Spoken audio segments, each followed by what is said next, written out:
नमस्कार और स्वागत है आप सभी का डीडी न्यूज पर। आप देख रहे हैं मिड डे प्राइम। मैं हूं ऋतु वर्मा। अगले 1 घंटे में हम बात करेंगे देश भर की बड़ी खबरों की। बताएंगे कि दुनिया भर में कौन कौन सी खबरों पर है सबकी नजर, क्या चल रहा है खेल और अर्थ जगत में, और कुछ झलकियां फिल्म, कला और संस्कृति के क्षेत्र से। लेकिन सबसे पहले अभी तक की बड़ी खबरें। आरजी कर रेप मर्डर केस में आज इंसाफ का दिन। सियालदह की अदालत दोषी संजय रॉय को सुनाएगी सजा। पिछले साल अगस्त में महिला डॉक्टर की हुई थी हैवानियत का शिकार।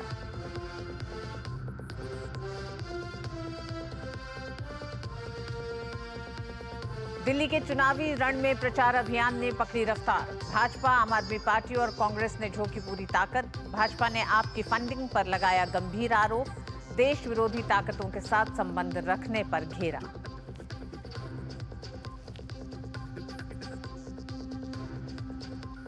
उत्तराखंड में समान नागरिक संहिता जल्द लागू होने का रास्ता साफ। राज्य मंत्रिमंडल की बैठक में यूसीसी नियमावली को मंजूरी।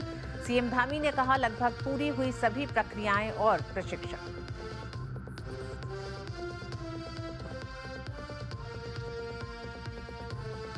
संत चिन्मय कृष्णदास की जमानत याचिका पर बांग्लादेश हाईकोर्ट में आज सुनवाई। हिंदू अल्पसंख्यकों की उठाते रहे हैं आवाज। देशद्रोह का आरोप थोपकर पिछले साल नवंबर में किया गया था गिरफ्तार।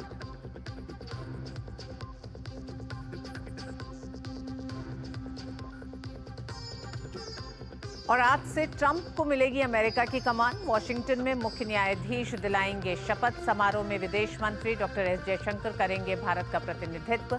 पद संभालते ही ट्रंप लेंगे बड़े फैसले।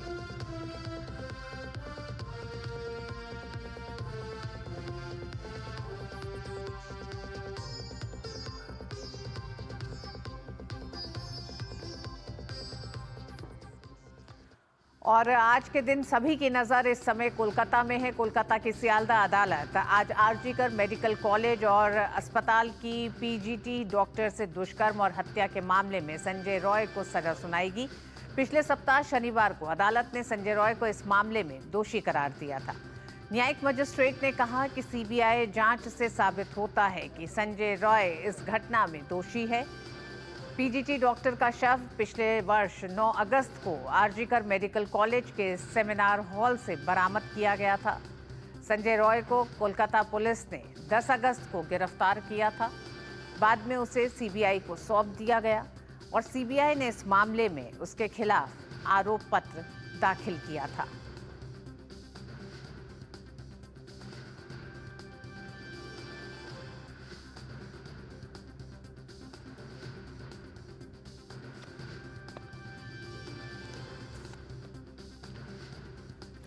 कोलकाता की एक विशेष अदालत आज आरजी कर मेडिकल कॉलेज एवं अस्पताल की ट्रेनी महिला डॉक्टर के साथ रेप हत्या के मामले में दोषी सिविक वॉलेंटियर संजय रॉय को सजा सुनाएगी। सजा सुनाए जाने को लेकर पीड़िता के परिवार ने कहा है कि उसे कोर्ट के ऊपर पूरा भरोसा है।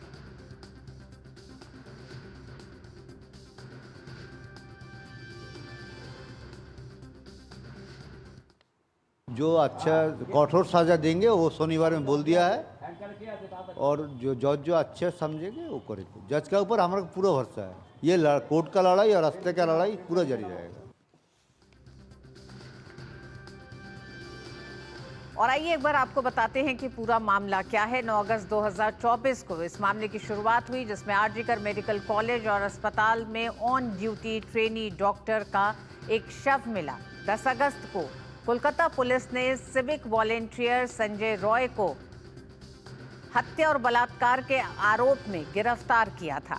12 अगस्त को मेडिकल कॉलेज के तत्कालीन प्रिंसिपल संदीप घोष ने पद से अपना इस्तीफा दिया था, क्योंकि कई तरह के सवाल उन पर भी उठ रहे थे। 13 अगस्त को कोलकाता हाई कोर्ट ने कोलकाता पुलिस से जांच सीबीआई को ट्रांसफर कर दिया था। 15 अगस्त को भीड़ ने आरजी कर में धावा बोल दिया था और अंदर घुसकर तोड़फोड़ की थी। वहीं 18 अगस्त को सुप्रीम कोर्ट ने स्वतः संज्ञान लेते हुए 20 अगस्त को मामले की सुनवाई तय की। और इस पूरे मामले ने देश में लोगों के बीच एक आक्रोश पैदा किया था। जिस तरह से निर्मम हत्या ट्रेनी डॉक्टर की गई थी, 20 अगस्त को सुप्रीम कोर्ट ने बंगाल सरकार और कोलकाता पुलिस से स्टेटस रिपोर्ट मांगी। 21 अगस्त को केंद्र ने सीआईएसएफ को आरजीकर अस्पताल की सुरक्षा की जिम्मेदारी सौंपी, क्योंकि जिस तरह से 14 और 15 की दरमियानी रात को देखा गया था, भीड़ उस हॉस्पिटल में घुसी, तोड़फोड़ की, यानी ये लगातार हो रहा था कि भीड़ ने उस हॉस्पिटल के अंदर घुसकर जिस तरह से हड़कंप और हुड़दंग मचाया, तोड़फोड़ की, उसमें साक्षियों को भी बहुत ज़्यादा नुकसान हुआ। 24 अगस्त को मुख्य आरोपी संजय रॉय समेत 6 लोगों को लाई डिटेक्शन टेस्ट किया गया। 25 अगस्त 2024 को सीबीआई ने पूर्व प्रिंसिपल संदीप घोष और 14 लोगों के ठिकानों पर छापा मारा। वहीं 14-15 सितंबर को सीबीआई ने पूर्व प्रिंसिपल और कोलकाता पुलिस के अफसर को गिरफ्तार किया, क्योंकि साक्ष्यों के साथ छेड़छाड़ को लेकर कई ऐसे आरोप लगे थे, जिसके तहत सीबीआई ने इन दोनों को गिरफ्तार किया। 21 सितंबर को डॉक्टरों ने सीएम ममता बनर्जी से मुलाकात के बाद 42 दिनों बाद हड़ताल खत्म की। 5 अक्टूबर को कोलकाता में 6 जूनियर डॉक्टरों ने भूख हड़ताल एक बार फिर शुरू की, क्योंकि लगातार ट्रेनी डॉक्टर को इंसाफ मिलने में जो देरी हो रही थी और जिस तरह से डॉक्टरों की सुरक्षा को लेकर राज्य सरकार नहीं काम कर रही थी, उसको लेकर जूनियर डॉक्टर्स ने हड़ताल की। जूनियर डॉक्टर्स ने मुख्यमंत्री से मुलाकात के बाद भूख हड़ताल खत्म की। 13 दिसंबर को पूर्व प्रिंसिपल संदीप घोष और कोलकाता पुलिस के अफसर को भी जमानत मिल गई। 18 जनवरी को सियालदा कोर्ट ने संजय रॉय को दोषी करार दिया है। आज सजा सुनाई जाएगी। अब संजय रॉय को उम्र कैद होती है या फांसी होती है, इस पर आज अदालत की मोहर लग जाएगी। धारा 302 के तहत हत्या का मामला, हत्या के दोषी पाए गए हैं संजय रॉय, और वहीं धारा 64 यानी दुष्कर्म का दोषी संजय रॉय पाया गया है। और इन दोनों ही धाराओं में जहां 10 और 20 साल की कैद की सजा है, तो वहीं मृत्युदंड और हत्या के आरोप में उम्र कैद की सजा हो सकती है। अब देखना यह है कोर्ट इन दोनों सजाओं में से किस पर कोर्ट की मोहर लगती है। और इस पूरी खबर पर हमारे साथ फोन लाइन पर जुड़ रहे हैं हमारे साथी संवाददाता प्रसन्नजीत। सबसे पहले तो अभी, और मुझे लगता है दिन में अदालत सियालदा कोर्ट इस पर एक तरह से आज सजा का ऐलान करेगी, लेकिन उसमें अभी और कितना समय है? देखिए, अभी जो फिलहाल दोनों तरफ से जो जिसको सवाल जवाब, आखिरी सवाल जवाब कहते हैं, वो आखिरी सवाल जवाब जारी है फिलहाल। और उसमें तो आप सुन पा रहे हो? जी प्रसन्नजीत, आपको सुन पा रहे हैं। उसमें जो संजय दत्त, जो अभी दोषी हम कह सकते हैं, संजय रॉय की तरफ से ये दावा किया गया, अभी भी आज भी दावा किया गया कि वो निर्दोष है और उनको फंसाया गया है। और उनकी वकील की तरफ से ये बताया जा रहा है कई सारे कानून और कई सारे पुराने मामले की हवाले से कि ये अभी ऐसा नहीं है कि इसमें फांसी का सजा, मतलब अधिकतम जो सजा है वो सजा दिया जाए, ऐसा नहीं होना चाहिए। लेकिन अदालत की तरफ से बताया गया है कि हो सकता है ये रेयर टू रेयरेस्ट जो बर्बरता के साथ इस ट्रेनी डॉक्टर के साथ कार्रवाई किया गया है, वो रेयरेस्ट से रेयरेस्ट है।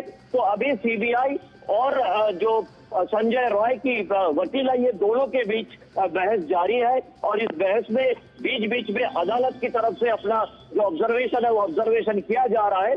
लेकिन अभी तक फैसला नहीं सुनाया गया।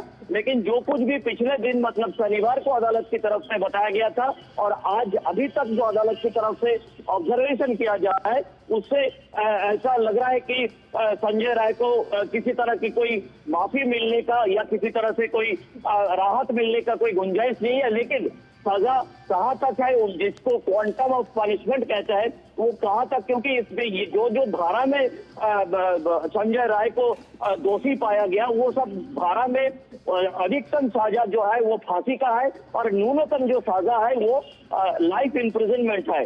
तो इसी बीच में किसी जगह पे हो सकता है कि संजय राय का सजा हो। लेकिन फिर से मैं बता रहा हूं, आज भी संजय राय की तरफ से ये दावा किया गया, कोर्ट के सामने ये बताया गया कि वो निर्दोष है और उन्हें फंसाया जा रहा है। लेकिन ये बात रितु अभी तक साफ नहीं हो पाया कि किसने इसके बारे में संजय राय की तरफ से या संजय राय की वकील की तरफ से कुछ नहीं बताया गया कि किस रितु।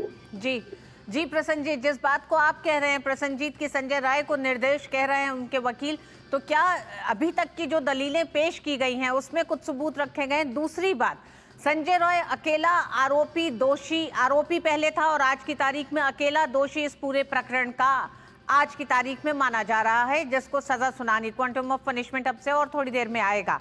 लेकिन प्रसन्नजीत, इस पूरे मामले को अगर हम 9 अगस्त की नजर से देखें आज तक में, तो शुरुआती कई सारी बातें सामने आई थी कि कई लोगों के शामिल होने की बात कही गई थी और कई और इस तरह के बड़े एक तरह से आरोप लगे थे आरजीकर अस्पताल पर, प्रिंसिपल पर।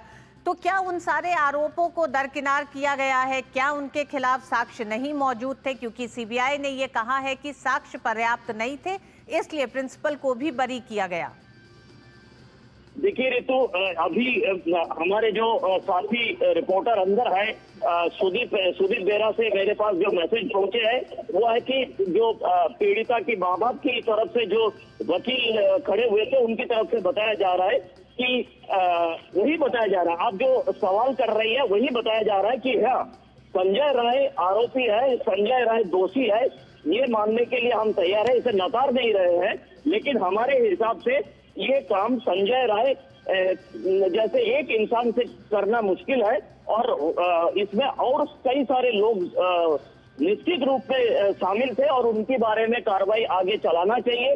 और जैसे इसमें बताया गया था, चार्जशीट में बताया गया था, चार्जशीट में संजय राय को मुख्य आरोपी बनाया गया था, लेकिन साथ ही में जो सबूत मिटाने के लिए जो पुराने प्रिंसिपल हुआ करते थे, डॉक्टर संदीप घोष या जो ताला थाना की प्रहरी हुआ करते थे अभिजीत मंडल, इनका नाम भी है, उनका नाम खून और इसमें नहीं है लेकिन सबूत मिटाने में है। तो अभी जो पेरेंट्स की जो एडवोकेट है उनकी तरफ से ये दलीलें पेश किया जा रहा है। रितु जी, प्रसन्नजीत, जन आक्रोश एक इस पूरे मामले को लेकर था और वो सिर्फ कलकत्ता तक सीमित नहीं था, पूरे देश में था और यही कारण है कि आज 2 बजे के बाद से और लगातार जो कोर्ट में चल रहा है उस पर सबकी नजरें हैं।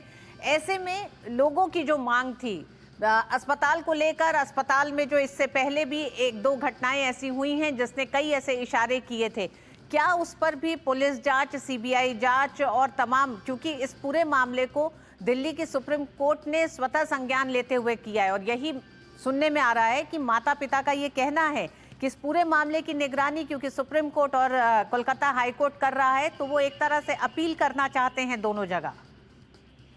बिल्कुल, देखिए पहले से ही हाई कोर्ट में माता पिता की तरफ से एक अर्जी दिया गया है कि इसका जो तहकीकात है वो तहकीकात की जो दायरे है उस दायरे को बढ़ाया जाए।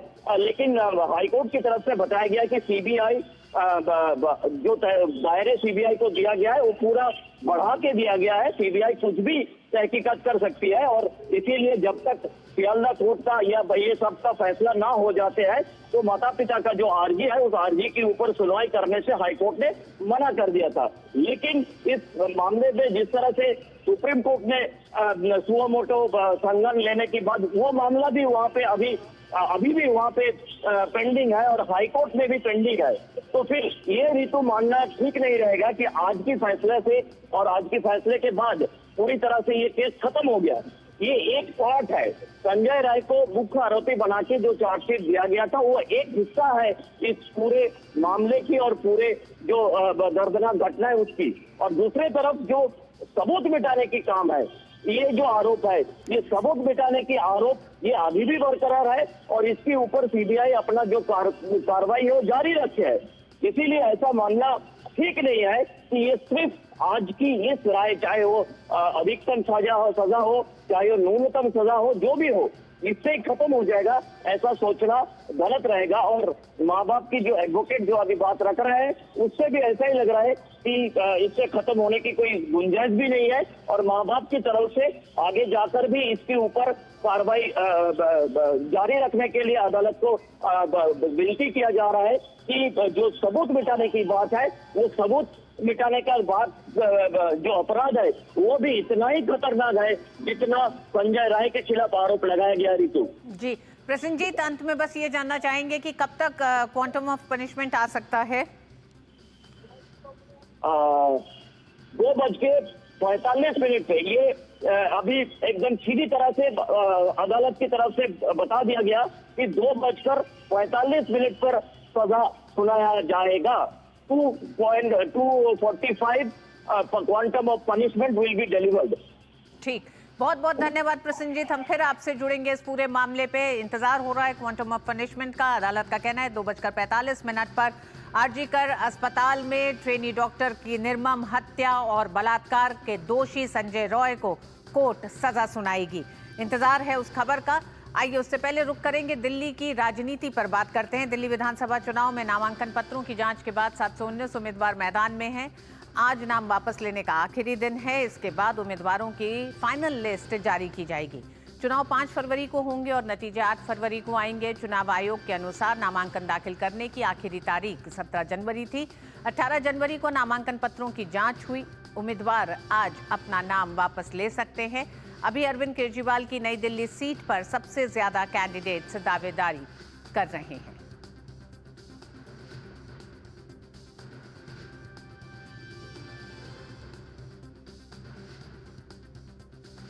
और जैसे जैसे चुनाव की तारीख नजदीक आ रही है, एक दूसरे पर आरोप लगाने को लेकर भी मानो होड़ लगी हुई है। दिल्ली भाजपा अध्यक्ष वीरेंद्र सचदेवा और भाजपा नेता योगेंद्र चंदोलिया ने दिल्ली शहरी आश्रय सुधार बोर्ड फ्लैटों का दौरा किया। वीरेंद्र सचदेवा ने अरविंद केजरीवाल पर आरोप लगाया कि केंद्र सरकार की सहायता से गरीबों के लिए बने घर को उपलब्ध कराने में बाधा डालने का आरोप लगाया।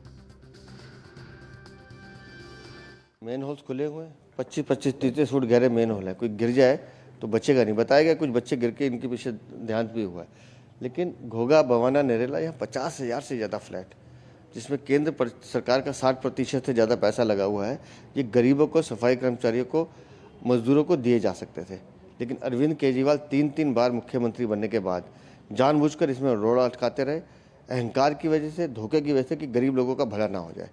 आज जब चुनाव सर पर हैं तो फिर घोषणा कर रहे हैं कि मैं गरीब लोगों को मकान दूंगा। अरे ये 50,000 फ्लैट बने पड़े हैं भाई।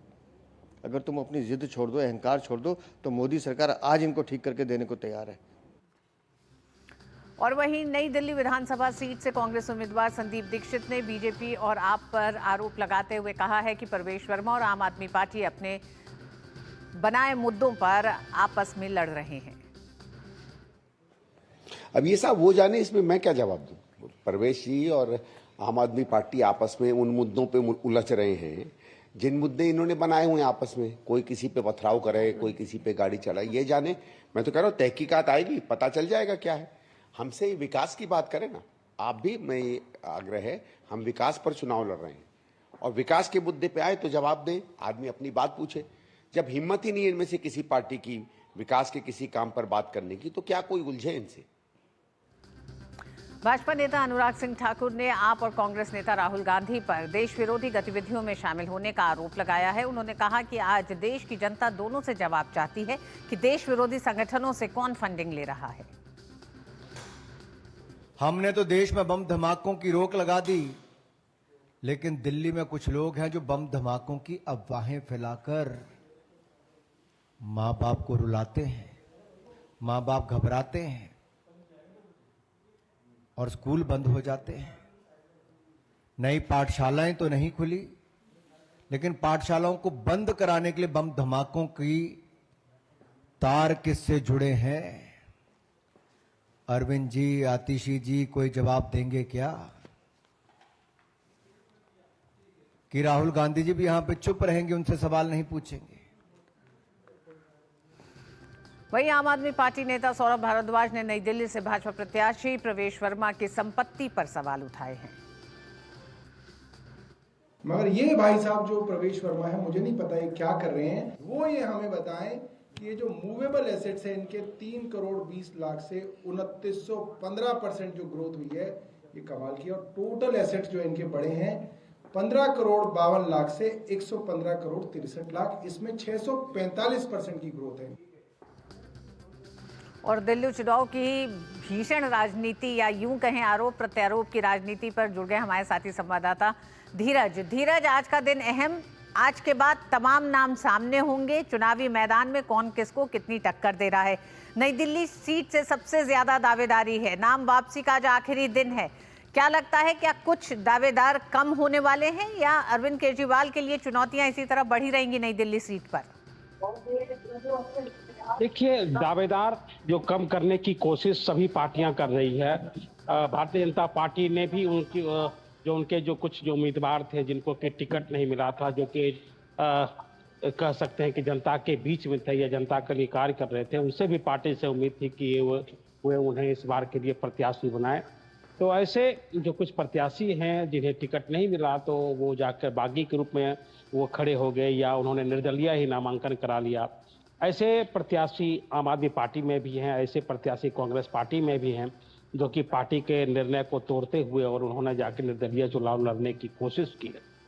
आज आखिरी दिन है ऐसे प्रत्याशियों के लिए कि वो अपने नामांकन अगर चाहें तो वापस ले सकते हैं। हालांकि जो भारतीय जनता पार्टी की तरफ से जो खबर आई है कि उन खबरों में जो कई उम्मीदवार थे जिन्हें टिकट नहीं मिला, कुछ पुराने भी उम्मीदवार थे जिन्हें टिकट नहीं मिला, तो कई उम्मीदवारों ने अपना नामांकन वापस किया है। जैसे कि नीलदमन खत्री जो भवाना से कैंडिडेट थे, उनको इस बार भारतीय जनता पार्टी से टिकट नहीं मिला तो इस बार उन्होंने बागी लड़ने का फैसला लिया था, लेकिन आखिरी समय में जाके उन्होंने अपना नामांकन वापस कर लिया है। तो आज सभी दलों की ये कोशिश रहेगी कि जितने भी उम्मीदवार हैं, जितने भी बागी उम्मीदवार हैं जो उनके पार्टी के खिलाफ खड़े हैं, तो वो अपना नामांकन वापस ले लें। हालांकि अभी जो आंकड़ों के मुताबिक 719 की संख्या है 70 विधानसभा सीट के लिए जो उम्मीदवारों की, जो कि चुनावी मैदान में है। कुल मिलाकर शाम के 5 बजे, जबकि जो नामांकन वापस जो लेने का जो समय जब खत्म होगा तभी पता चल पाएगा कि दिल्ली के जो 70 सीटों के लिए कितने जो उम्मीदवार हैं चुनावी मैदान में अभी भी डटे हुए हैं, और उन उम्मीदवारों से जो उनके दलों का कितना नुकसान होगा, दूसरे दलों का वो कितना नुकसान कर पाएंगे। दूसरे दलों का तो कम, खास करके अपने दलों की जो वोट में है वो कितना सेंधमारी करके वो अपने दल को नुकसान करा सकते हैं। देखिए, एक सीट हरिनगर का है। हरिनगर के जो सीट है उस सीट पर आखिरी समय में जाकर आम आदमी पार्टी ने अपने उम्मीदवार को बदला था। हालांकि जिस उम्मीदवार को बदला था तो जिन्हें पहले से टिकट मिला था वो भी बागी के रूप में वहां से चुनावी मैदान में डटे हुए हैं। उन्होंने अभी तक अपना नामांकन वापस नहीं लिया है। तो ये पार्टी के लिए एक बड़ी चुनौती हो सकती है। बिल्कुल धीरज, अहम चुनाव है। यही कारण है कि प्रवेश वर्मा ने भी अपना एक तरह से नामांकन भरा और उनकी पत्नी ने कवर कैंडिडेट के तौर पर भरा था, और आज वो भी अपना एक तरह से नामांकन वापस लेंगी। तो कई ऐसे हैं जो एक तरफ कवर कैंडिडेट्स हैं तो एक तरफ चुनौती को बढ़ाने के लिए हैं। अंत में धीरज, सिर्फ एक सवाल, आम आदमी पार्टी के संजय सिंह बड़ा आरोप लगा रहे हैं लगातार, एक दूसरे पे आरोप से लगातार आम आदमी पार्टी चुनाव आयोग पर आरोप लगाती है। अब नया आरोप की प्रेस कॉन्फ्रेंस करने से रोका गया। इस पूरे मामले का खुलासा करिए और क्या है क्या पूरा मामला? देखिए, संजय सिंह का जो आरोप है वो आरोप निराधार है। एक तरीके से एक जो आधे घंटे की डॉक्यूमेंट्री जो बनाई गई थी आम आदमी पार्टी के ऊपर, अरविंद केजरीवाल के कार्य के ऊपर वो डॉक्यूमेंट्री बनाई गई थी, और जिसको कि हम कह सकते हैं कि आम आदमी पार्टी उस डॉक्यूमेंट्री को दिखा नहीं पाई, और नहीं दिखाने की कीमत तो उन्होंने जो दिल्ली पुलिस पे आरोप लगाया कि दिल्ली पुलिस उस डॉक्यूमेंट्री को रोकने की कोशिश कर रही।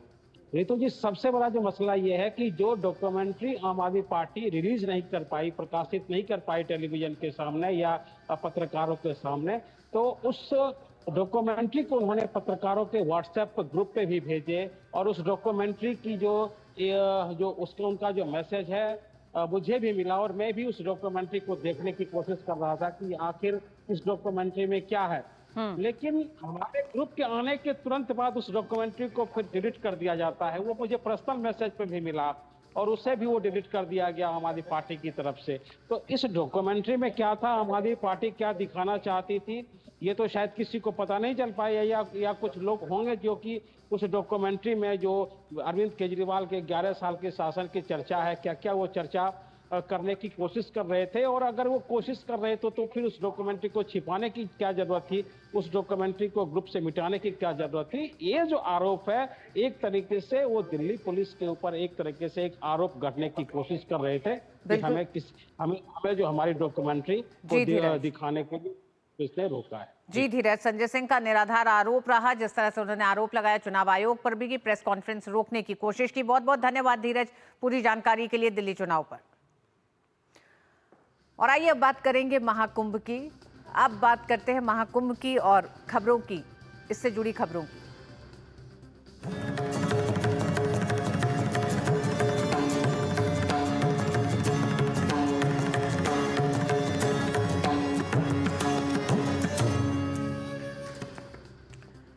उत्तर प्रदेश सरकार ने प्रयागराज में आयोजित महाकुंभ मेले में सभी शिविरों के लिए अग्नि सुरक्षा के संबंध में दिशा निर्देश जारी किए हैं। एडवाइजरी में आग लगने या आपातकालीन घटना की स्थिति में तुरंत मेला नियंत्रण केंद्र, स्थानीय पुलिस और अग्निशमन केंद्रों को 112, 1920, 1090 या ICCC द्वारा निर्देशित नंबरों पर सूचित करने के लिए कहा गया है। आग लगने की स्थिति में आसपास के टेंटों को सतर्क करने और सतर्क रहने के लिए शोर मचाने के लिए कहा गया है।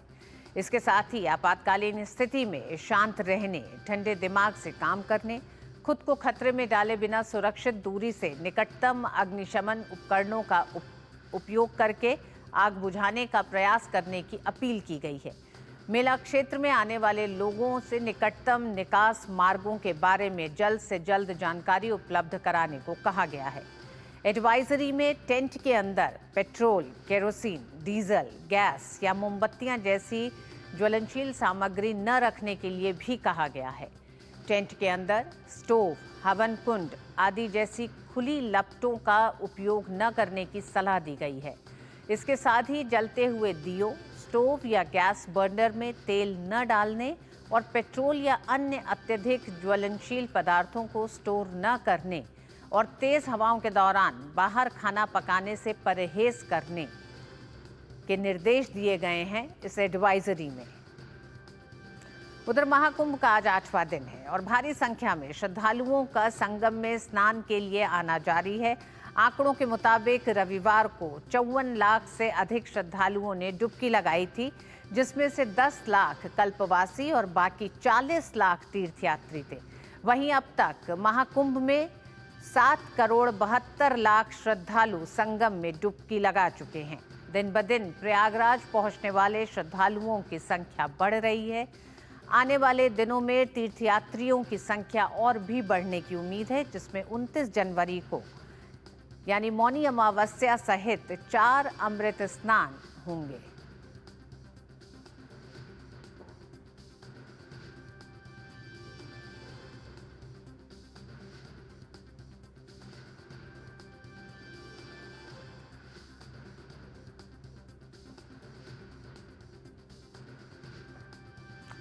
और अभी रुक करेंगे 85वें अखिल भारतीय पीठासीन अधिकारी सम्मेलन, जिसमें लोकसभा अध्यक्ष ओम बिरला संबोधित कर रहे हैं।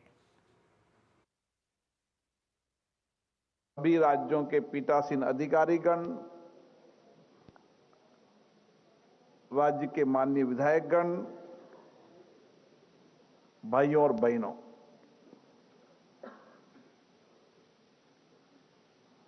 बिहार की यह धरती आध्यात्मिक ज्ञान और संस्कृति की धरती है। इस धरती से भगवान बुद्ध का संदेश, करुणा शांति का संदेश आज दुनिया के अंदर पहुंच रहा है। भगवान महावीर का सिद्धांत, अहिंसा का सिद्धांत आज भी देश और दुनिया के अंदर हम सबको जियो जीने की राह का संदेश दे रहा है। गुरु गोविंद सिंह जी का ये जन्मस्थल साहस और सामर्थ्य का संदेश हमें देता है। लोकतंत्र की जननी भारत, वैशाली लोकतंत्र गणराज, चाणक्य के सिद्धांत, सम्राट अशोक के नैतिक मूल्य, नैतिक शासन व्यवस्था, और इसी धरती से, चंपारण की धरती से महात्मा गांधी जी ने अहिंसा का संदेश दिया, अहिंसा की यात्रा की। ये धरती हम सबके लिए प्रेरणा की धरती है। इस धरती से भारत के प्रथम राष्ट्रपति डॉक्टर राजेंद्र प्रसाद जी रहे, जो संविधान निर्माता के भूमिका रही और संविधान निर्माण के अध्यक्ष के नाते भी उन्होंने दायित्व निभाया। ये धरती जयप्रकाश नारायण की धरती है, जिन्होंने संघर्ष से नए रास्ते दिखाए।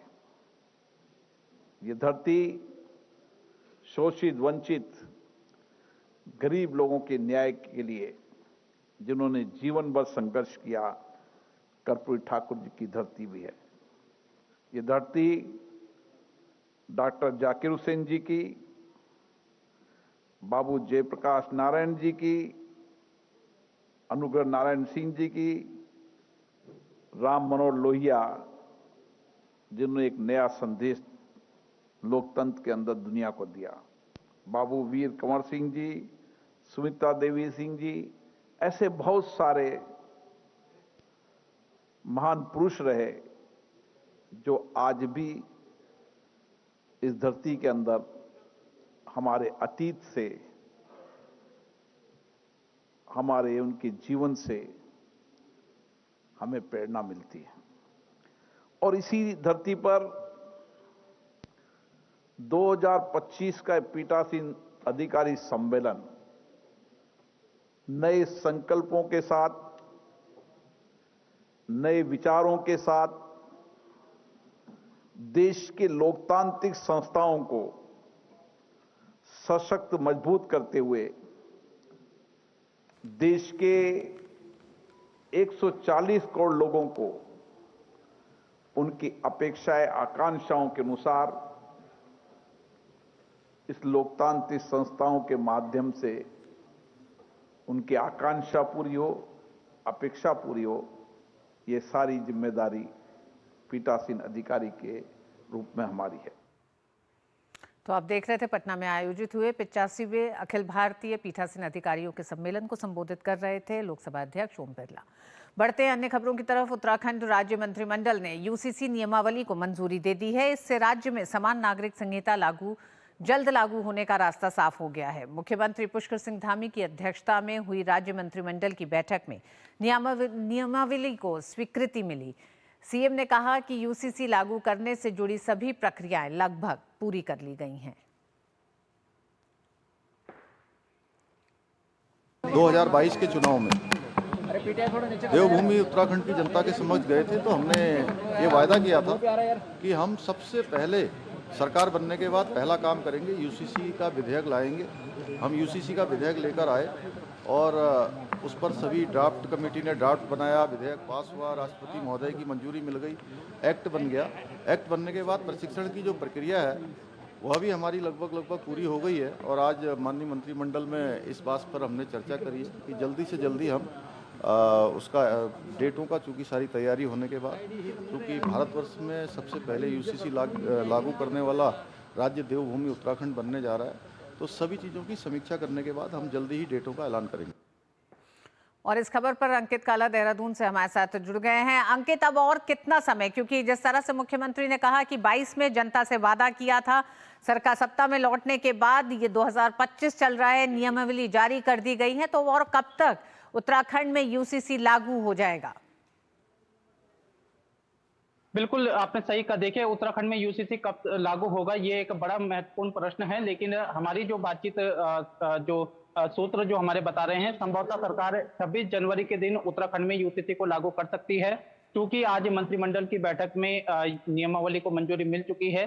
तो तमाम जो विधि वाले जो कार्य हैं, वो सारे कार्य जो है वो संपन्न हो चुके हैं। मुख्यमंत्री पुष्कर सिंह धामी की अध्यक्षता में आज करीबन आधे घंटे की मंत्रिमंडल की ये बैठक चली है, और इस बैठक में यूसीसी की नियमावली जो कि राज्य सरकार की तरफ से इस नियमावली के लिए विशेष समिति का गठन किया गया था, उस समिति ने इस नियमावली में कुछ आंशिक संशोधन किए थे। उसी संशोधन को आज मंत्रिमंडल की मंजूरी मिल गई है। ऐसे में माना जा रहा है कि गणतंत्र दिवस के अवसर पर राज्य के मुख्यमंत्री पुष्कर सिंह धामी उत्तराखंड में यूसीसी लागू करने की घोषणा कर सकते हैं, ऐसी हमें जानकारी प्राप्त हो रही है। इसके अलावा अगर ये चीजें होती है तो उत्तराखंड राज्य देश का पहला ऐसा राज्य बनने जा रहा है जहां पर कि यूसीसी लागू हो सकता है। तो संभवतः 26 तारीख का दिन होगा जिस समय राज्य के मुख्यमंत्री पुष्कर सिंह धामी उत्तराखंड में यूसीसी लागू करने की घोषणा कर सकते हैं। ठीक, अंकित, सूत्रों के हवाले से ये आप बड़ी खबर दे रहे हैं कि उत्तराखंड में 26 जनवरी को यूसीसी लागू हो सकता है।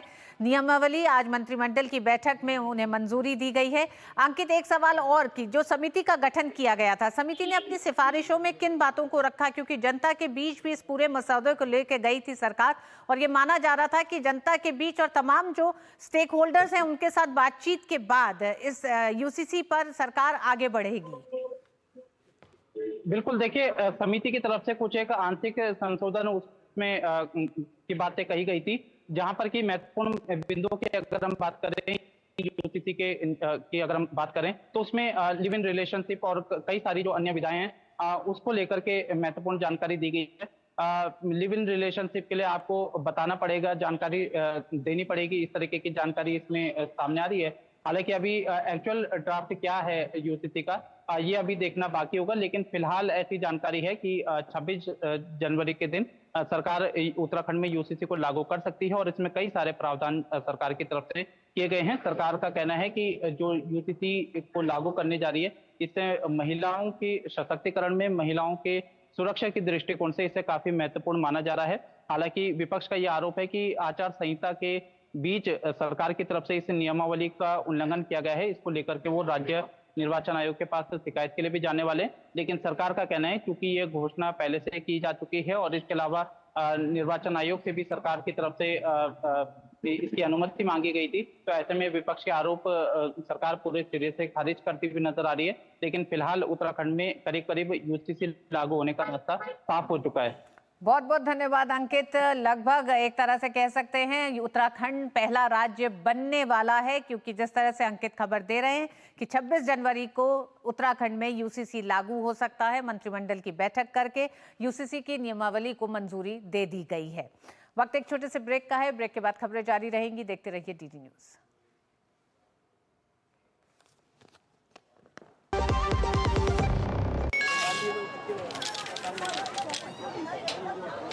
हम मूंगफली बेचते हैं, अपना अकल नहीं।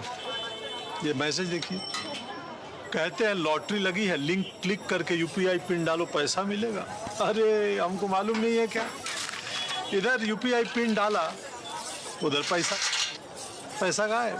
मूंगफली वाला हूँ, मूर्ख नहीं हूँ। याद रहे, यूपीआई कहता है अगर कोई लालच दे तो कहो मैं मूर्ख नहीं हूँ।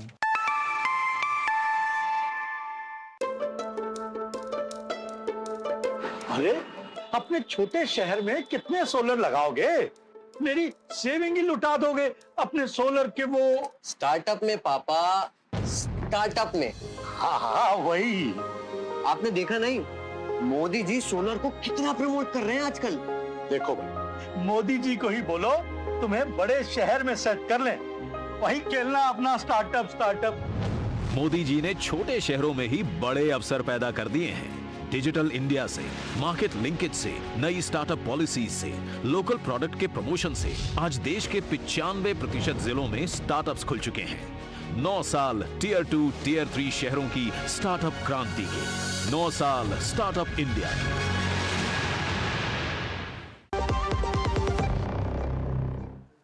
जम्मू के राजौरी जिले में पिछले 6 सप्ताह में हुई 17 मौतों के कारणों का पता लगाने के उद्देश्य से केंद्र की उच्च स्तरीय टीम प्रभावित गांव का दौरा कर रही है। टीम में स्वास्थ्य एवं परिवार कल्याण मंत्रालय, कृषि मंत्रालय, रसायन एवं उर्वरक मंत्रालय और जल संसाधन मंत्रालय के विशेषज्ञ शामिल हैं। इसमें पशुपालन, खाद्य सुरक्षा और फोरेंसिक विज्ञान प्रयोगशालाओं के विशेषज्ञों द्वारा भी सहायता की जा रही है। केंद्रीय गृह एवं सहकारिता मंत्री अमित शाह के निर्देश पर गृह मंत्रालय की अगुवाई में एक अंतर मंत्रालयीय टीम का गठन किया गया है। टीम ने 19 जनवरी को दौरा शुरू किया है और स्थानीय प्रशासन के साथ मिलकर तत्काल राहत पहुंचाने के साथ साथ भविष्य में ऐसी घटनाओं को रोकने के लिए एहतियाती कदम उठाने पर भी टीम काम करेगी। इसके साथ ही स्थिति के प्रबंधन और मौतों के कारणों को समझने के लिए देश के कुछ सबसे प्रतिष्ठित संस्थानों के विशेषज्ञों की सेवाएं प्राप्त करने की व्यवस्था भी की गई है। उधर जम्मू कश्मीर के राजौरी के बुधल गांव में रहस्यमय बीमारी से मौत पर सीएमओ ML रैना ने बताया कि इस मामले पर वह शुरुआत से नजर बनाए हुए हैं, साथ ही वह लोगों को सुरक्षा और आवश्यक वस्तुएं मुहैया करा रहे हैं। 1600-1700 जो घर हैं उनको रिपीटली हमने इनको 2 टाइम्स इनको स्क्रीन कर दिया और अभी तक हमारे 9 से 10 हज़ार जो हमने डोर टू डोर जाके हर मेंबर्स को हमने स्क्रीन आउट कर दिया, जो कि डाटा मेरे पास ऑन रिकॉर्ड डाटा मेरे पास जहां ऑन रिकॉर्ड डाटा है, डे वाइज डाटा है, डेट वाइज डाटा है। ये स्क्रीनिंग पार्ट जो हमारा है ये 12 से चल रहा है और हमारे पास डे वाइज हर डेट वाइज हर टाइम बस हमारे पास डाटा वो इन प्लेस है, डाटा ऑन रिकॉर्ड है। तो ये चीज़ें प्रोसेस में हैं और हम इन चीज़ों को कर रहे हैं। जब से ये 7 को ये एपिसोड स्टार्ट हुआ है फर्स्ट फैमिली का ही, फजल जी का, तो तब से ही on the very next day हमने टीम्स जो हैं अपनी जो यहाँ डिप्लॉयड कर दी थी। रक्षा मंत्री राजनाथ सिंह ने DG NCC RDC कैंप 2025 का निरीक्षण किया। उन्होंने NCC कैडेट्स को संबोधित किया और कहा कि भविष्य में आप जहां भी जाएंगे तो वहां आप अपने घर, समाज और देश का नाम रोशन करेंगे। आप ही देश का भविष्य हैं।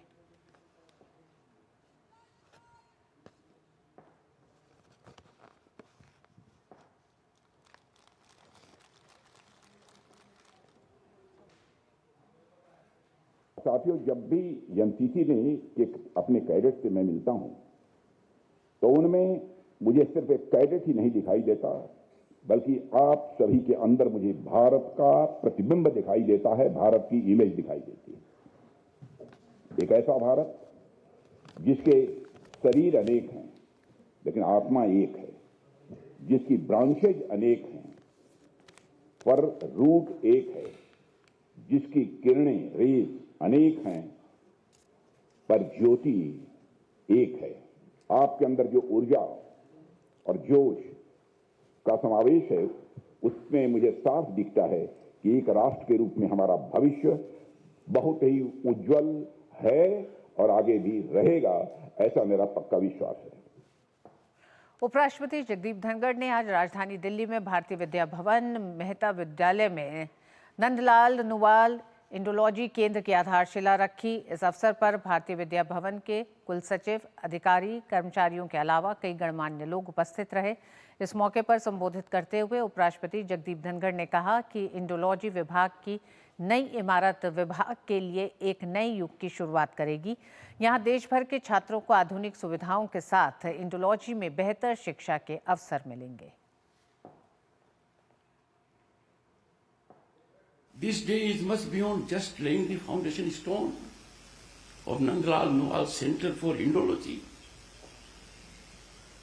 In a sense, it is seeding of a transformative journey to rediscover, reassert, reinvigorate the profound intellectual and cultural heritage that has defined India for millennia.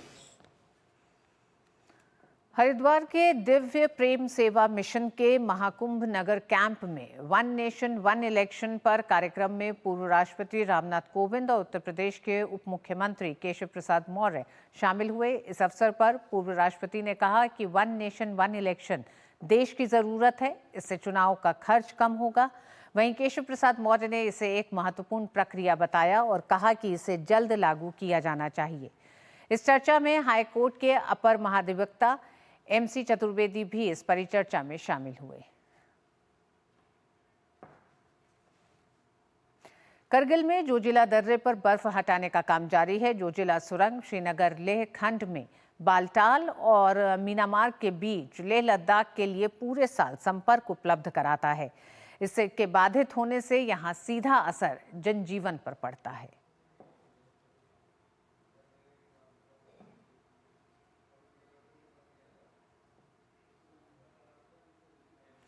विश्व आर्थिक मंच WEF की वार्षिक बैठक आज से शुरू हो रही है। 24 जनवरी तक स्विट्जरलैंड के दावोस क्लस्टर्स में आयोजित होने जा रही इस बैठक में भारत की उल्लेखनीय प्रगति पर फोकस रहने की संभावना है।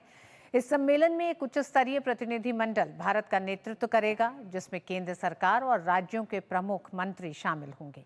केंद्रीय मंत्री अश्विनी वैष्णव भारत का प्रतिनिधित्व करेंगे। इसके अलावा CR पाटिल, के राममोहन नायडू, चिराग पासवान और जयंत चौधरी भी शामिल होंगे। वहीं प्रतिनिधिमंडल में 6 भारतीय राज्यों आंध्र प्रदेश, महाराष्ट्र, तेलंगाना, तमिलनाडु, उत्तर प्रदेश और केरल के उच्च स्तरीय प्रतिनिधि भी शामिल होंगे। महाराष्ट्र के मुख्यमंत्री देवेंद्र फडणवीस ने बताया कि देश के विकास का एक एकीकृत और सम्मोहक दृष्टिकोण प्रस्तुत करने के लिए वे भी स्विट्जरलैंड जाएंगे। वहीं इस बैठक में 65 से अधिक भारतीय व्यापार प्रतिनिधि भाग लेंगे, जिसमें कई भारतीय कंपनियां अपनी पेशकशों को प्रदर्शित करने के लिए लाउंज स्थापित करेंगी। इसे लेकर केंद्रीय मंत्री अश्विनी वैष्णव ने कहा कि दुनिया भारत की आर्थिक प्रगति के बारे में जानने के लिए उत्सुक है, जिस पर इस सम्मेलन में विस्तार से चर्चा होगी। इस वर्ष WEF की थीम बुद्धिमान युग के लिए सहयोग रखी गई है। WEF 2025 के मूल पर जोर देते हुए भारत 5 प्रमुख विषयों का समाधान खोजने में अग्रणी भूमिका निभा रहा है, जिसमें पहला है विकास की पुनर्कल्पना, निवेश, विश्वास का पुनर्निर्माण, बुद्धिमान युग में उद्योग और सुरक्षा शामिल है। बांग्लादेश में हिंदू संत चिन्मय कृष्णदास की जमानत याचिका पर उच्च न्यायालय में आज सुनवाई होने की संभावना है। चटगांव की एक सत्र अदालत ने 2 जनवरी को उनकी याचिका खारिज कर दी थी। स्थानीय मीडिया के अनुसार उनके वकील ने जमानत की मांग करते हुए रविवार को उच्च न्यायालय के संबंधित खंड में एक आवेदन दायर किया है। आपको बता दें कि बांग्लादेश सम्मिलिता सनातनी जागरण ज्योति के प्रवक्ता और इस्कॉन के पूर्व पुजारी चिन्मय कृष्णदास को 25 नवंबर को ढाका हवाई अड्डे से देशद्रोह के आरोप में गिरफ्तार किया गया था। चिन्मय की गिरफ्तारी को लेकर पूरी दुनिया में बांग्लादेश सरकार की आलोचना हो रही है। वह 26 नवंबर से बांग्लादेश की जेल में बंद हैं। डोनाल्ड ट्रंप आज अमेरिका के 47वें राष्ट्रपति के रूप में शपथ लेंगे। शपथ ग्रहण वॉशिंगटन DC में अमेरिका के मुख्य न्यायाधीश जस्टिस जॉन रॉबर्ट्स की उपस्थिति में भारतीय समय अनुसार रात 10:30 बजे होगा। ट्रंप सत्ता के आधिकारिक हस्तांतरण के दौरान समारोह को संबोधित भी करेंगे। वहीं JD वॉस को उपराष्ट्रपति के रूप में शपथ दिलाई जाएगी। अनेक विदेशी राजनेताओं के शपथ ग्रहण समारोह में शामिल होने की संभावना है। विदेश मंत्री डॉक्टर S जयशंकर भारत का प्रतिनिधित्व करेंगे। आमंत्रित अतिथियों में टेस्ला के एलन मस्क, अमेजॉन के जेफ बेजोस, मेटा के मार्क जुकरबर्ग, एप्पल के टिम कुक और OpenAI के सैम अल्टमैन शामिल होंगे। शपथ ग्रहण से पहले वॉशिंगटन DC में विजय रैली में 78 वर्षीय ट्रंप ने अपने समर्थकों को संबोधित किया। उन्होंने अपने कार्यकाल के पहले दिन हस्ताक्षर किए जाने वाले कार्यकारी आदेशों का भी उल्लेख किया। व्हाइट हाउस में प्रवेश करने के तुरंत बाद ट्रंप 100 से अधिक कार्यकारी आदेशों पर हस्ताक्षर करने वाले हैं। कार्यकारी आदेशों का मुख्य उद्देश्य चुनावी वादों को पूरा करना है। कार्यकारी आदेशों में दक्षिणी सीमा को सील करना, सामूहिक निर्वासन, महिलाओं के खेल से ट्रांसजेंडर लोगों को रोकना, ऊर्जा अन्वेषण पर प्रतिबंध हटाना और सरकारी दक्षता में सुधार करना शामिल है।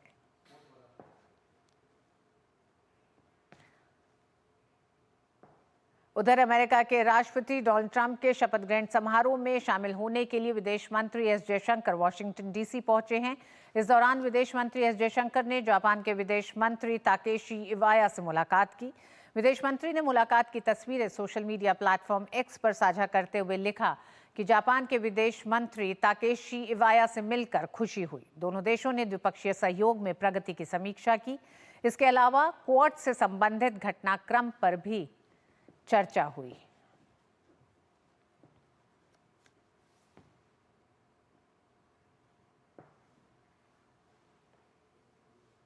और मिड डे प्राइम में अब बारी खेल की खबरों की है और उसके लिए हमारे साथ जुड़ गए हमारे साथी गौरव। शुक्रिया ऋतु। और खेल की खबरों की शुरुआत करेंगे खो खो की खबर के साथ, जहां भारत ने सफलतापूर्वक खो खो वर्ल्ड कप की मेजबानी करके खुद को सामने रखा, और न केवल सामने रखा बल्कि पुरुष और महिला वर्ग का खिताब भी जीता। भारतीय पुरुष टीम ने इतिहास रचते हुए पहली बार आयोजित हुए खो खो विश्व कप के खिताब पर अपना कब्जा जमा लिया। भारतीय पुरुष टीम ने खेल में गति, रणनीति और कौशल के शानदार प्रदर्शन करते हुए नेपाल के खिलाफ 54-36 के अंतर से शानदार जीत दर्ज की। इस मैच में सर्वश्रेष्ठ खिलाड़ी भारत के मेहुल को चुना गया। वहीं सुयश गार्गेट को सर्वश्रेष्ठ अटैकर के पुरस्कार से नवाजा गया। मैच के सर्वश्रेष्ठ डिफेंडर नेपाल के रोहित वर्मा रहे।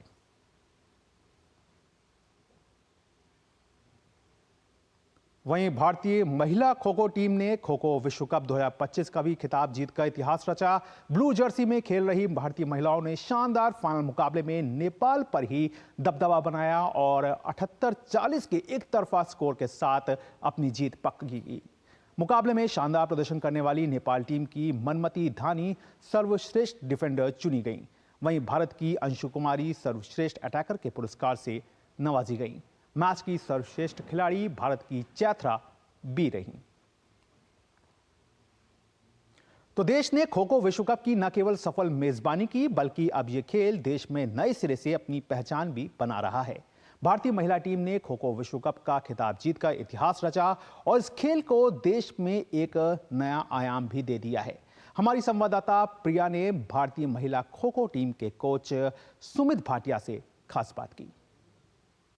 भारतीय महिला टीम ने अपना परचम लहरा दिया है खो खो वर्ल्ड कप 2025 में, और इस समय हमारे साथ मौजूद है भारतीय महिला टीम के कोच सुमित भाटिया जी।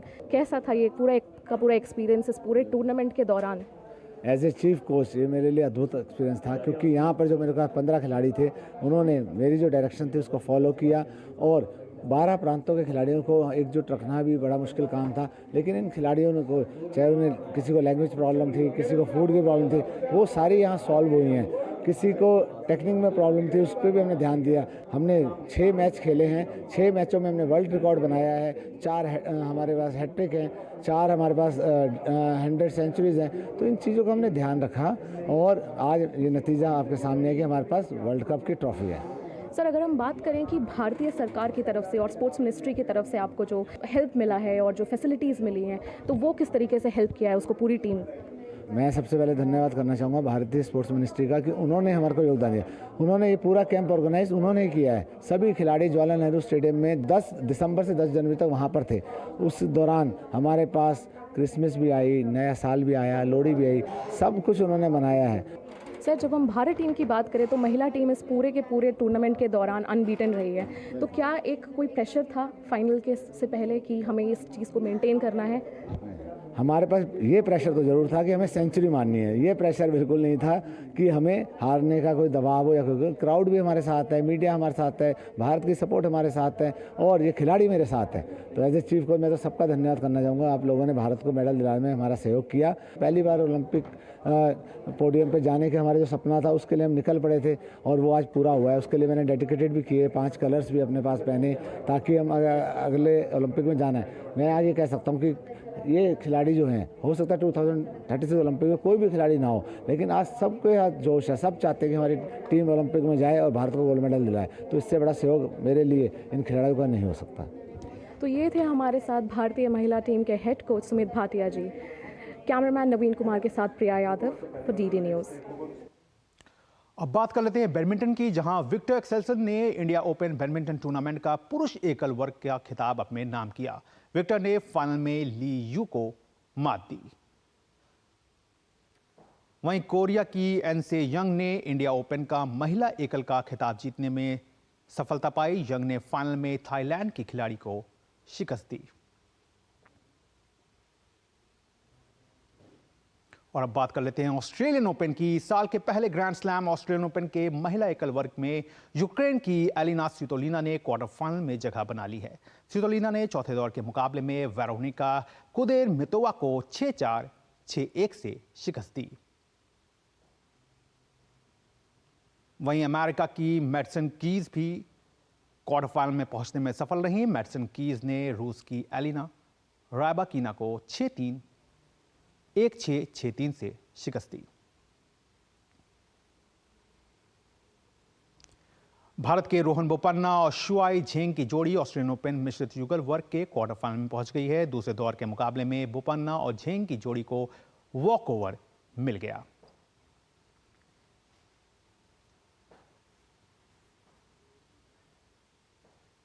तो ऋतु, ये थी खेल जगत से जुड़ी हुई तमाम बड़ी खबरें, जहां पे आपने देखा कि किस तरह से खो खो में भारत का डंका बजा विश्व स्तर पर, और बैडमिंटन में भी भारतीय खिलाड़ियों ने अच्छे हाथ दिखाए। बहरहाल बाकी खबरों के लिए एक बार फिर से आपके पास बहुत बहुत धन्यवाद गौरव इन तमाम खबरों के लिए। और अब महाकुंभ में भक्ति के अनेक रंग देखने को मिल रहे हैं। भक्ति के इन रंगों में विदेश से आए श्रद्धालु भी पूरी तरह से रंगे हुए दिखाई दे रहे हैं। कोलंबिया, रूस, यूक्रेन और दुनिया के अन्य देशों से भी आए श्रद्धालु भक्ति रस में डूबकर महाकुंभ की धरती से विश्व को शांति का संदेश भी दे रहे हैं। इन सनातन प्रेमी विदेशी श्रद्धालुओं से बातचीत की डीडी न्यूज संवाददाता जया सिन्हा ने। आपको छोड़े जा रहे हैं इन तमाम कुंभ के रंगों के साथ। हमें दीजिए अनुमति। नमस्कार। कृष्णा की धुन में यहाँ पर सब लोग झूमे नजर आ रहे हैं, और ये खास तौर पर जो कीर्तन करने वाले यहाँ पर आए हैं वो देश ही नहीं बल्कि विदेश से भी आए हैं। रशिया और यूक्रेन से यहाँ पर ये जो कृष्ण के भक्त है वो यहाँ पर पहुंचे हुए हैं। आइए आपके उनसे मुलाकात करवाते हैं किस तरह से यहाँ पर मनाते हैं। आप कहाँ से आए हैं? From where you have come? Vrindavan से। Vrindavan, and you are originally from Ukraine. And how is the experience here at Mahakumbh? Nice Mahakumbh, very nice. From where you have come? Vrindavan, but you are from? I'm from Russia, Siberia. And how is your experience here in the Mahakumbh? I want to stay here permanently because this is 24 hours Kirtan and Ganga Snan, Yamuna Snan, Saraswati Triveni, very power. After take sun, I feeling so much power, more energy. I want dancing, I want singing. And baby so much happy.